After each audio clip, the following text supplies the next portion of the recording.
bagaimana kabarnya hari ini? Harapan kami kita semua sehat, tetap semangat di dalam Tuhan. Kita berada dalam renungan Gereja Protestan Injili Nusantara, Jemaat Kasih Karunia, supaya menjadi berkat bagi kita. Shalom Bapak Ibu yang dikasihi Tuhan Yesus Kristus. Pada saat ini kita akan merenungkan kebenaran firman Tuhan. Namun sebelum kita merenungkan kebenaran firman Tuhan, mari kita tunduk kepala, kita berdoa kepada Tuhan. Bapa di surga, kembali kami mengucap syukur untuk kasih dan kemurahan daripada Tuhan. Kami bersyukur untuk napas kehidupan, kami bersyukur untuk kesehatan. Kami bersyukur setiap pergumulan masalah yang boleh Tuhan izinkan terjadi dalam hidup kami. Pada saat ini Bapa, berikan kami pengertian, berikan kami pencerahan daripada Tuhan. Biarlah melalui suara firman Tuhan kami semua dikuatkan, diteguhkan oleh Tuhan. Terima kasih Bapa, demi Yesus Kristus kami berdoa. Amin. Bapak Ibu yang dikasihi Tuhan dan yang mengasihi Tuhan, kita akan membaca kebenaran firman Tuhan kita terdapat dalam Ulangan pasal 30 ayat 1 sampai ayat yang ke-20. Ulangan pasal 30 ayat 1 sampai ayat yang ke-20. Saya hanya bacakan ayat yang ke-16 saja. Bapak Ibu mendengarkan dan memperhatikan kebenaran firman Tuhan. Begini kebenaran firman Tuhan.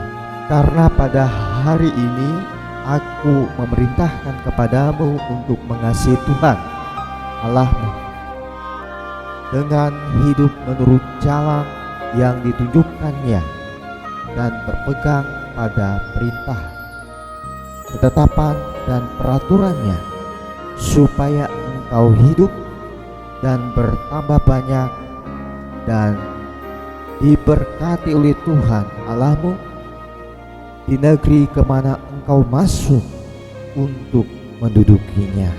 Saudaraku yang dikasihi Tuhan dan yang mengasihi Tuhan, tema perenungan kita pada saat ini, kasih-Nya menerima dan mengubah.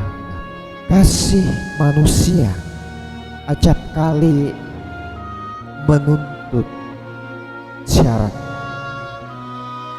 menuntut balasan. Ketika ia mengasihi seseorang, maka orang itu juga harus mengasihi. Ada syarat. Apabila dia mengasihi orang itu, tentu syaratnya dia juga mengasihi saya. Dia juga peduli dengan saya. Tetapi saudaraku dikasihi Tuhan dan yang mengasihi Tuhan, kasih Allah tidak menuntut syarat. Kasih Allah murni dan tulus. Kasih Allah sangat besar dalam kehidupan bangsa Israel.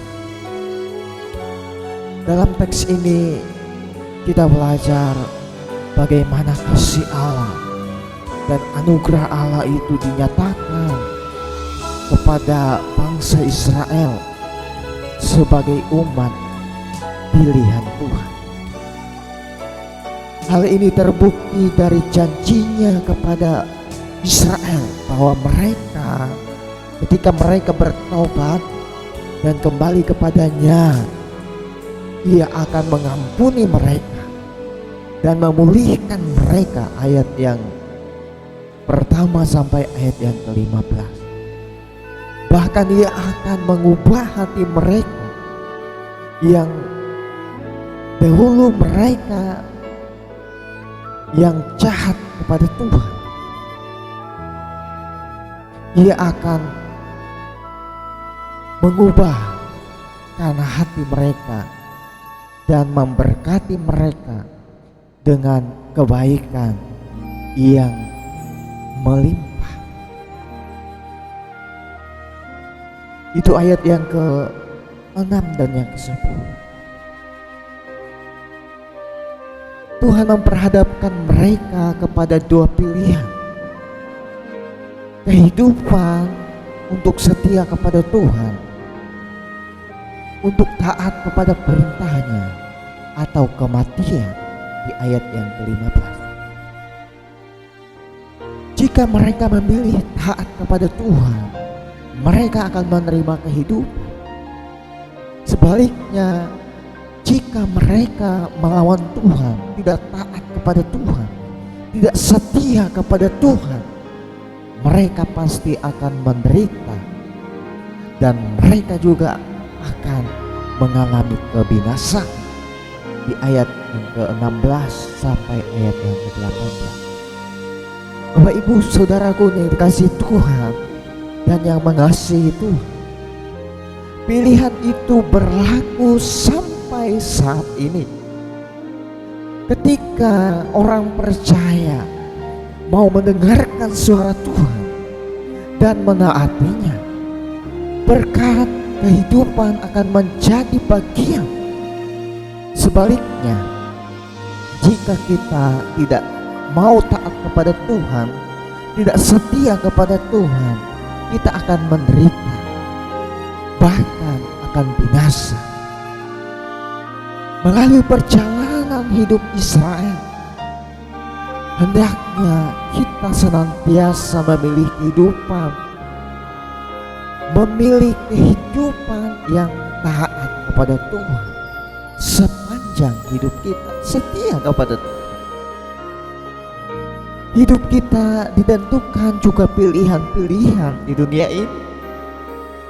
Apakah kita lebih memilih dunia ini? Apakah kita boleh memilih kehidupan sementara ini yang tidak kita mengerti? Apakah kita akan terlebih memilih Tuhan? Saudaraku yang dikasihi Tuhan dan yang mengasihi Tuhan, tidak dapat dipungkiri bahwa terkadang kita jatuh ke dalam dosa karena keinginan daging kita yang begitu kuat yang membawa kita jatuh. Namun ingatlah bahwa pengampunan Allah tidak pernah habis-habisnya bagi mereka yang sungguh-sungguh mau kembali kepadanya. Hal ini tidak dimengerti oleh kita, bahwa dalam hidup kita yang berdosa ada anugerah Tuhan, ada kuasa Tuhan yang boleh mengampuni kita ketika kita mau bertobat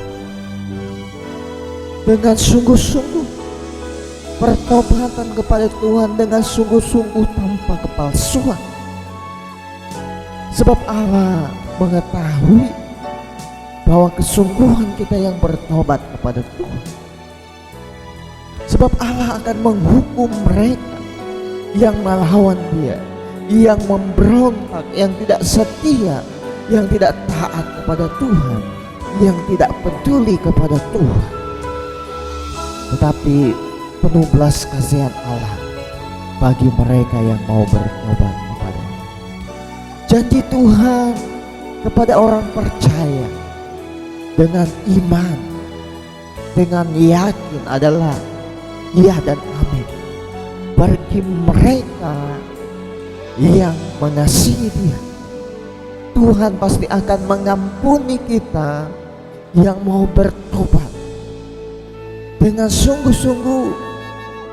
Seburuk apapun keadaan kita, seburuk apapun dosa kita, marilah kita meminta pengampunan kepada Tuhan sebelum terlambat waktunya.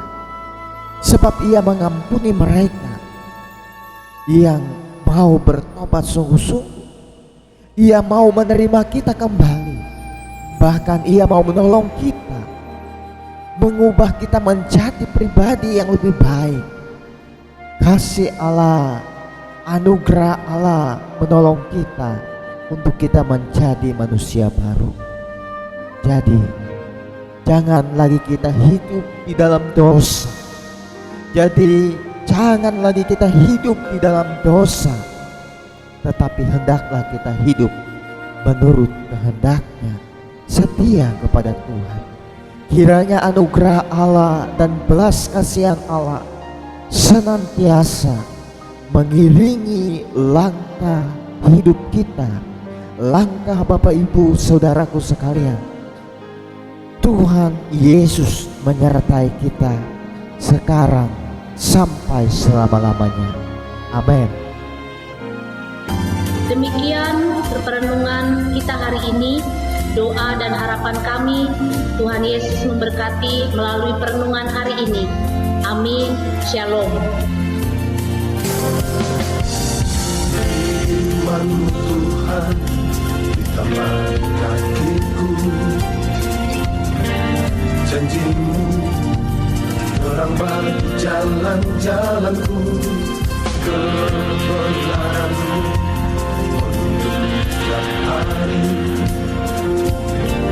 Ku menantikan-Mu, beri kekuatan baru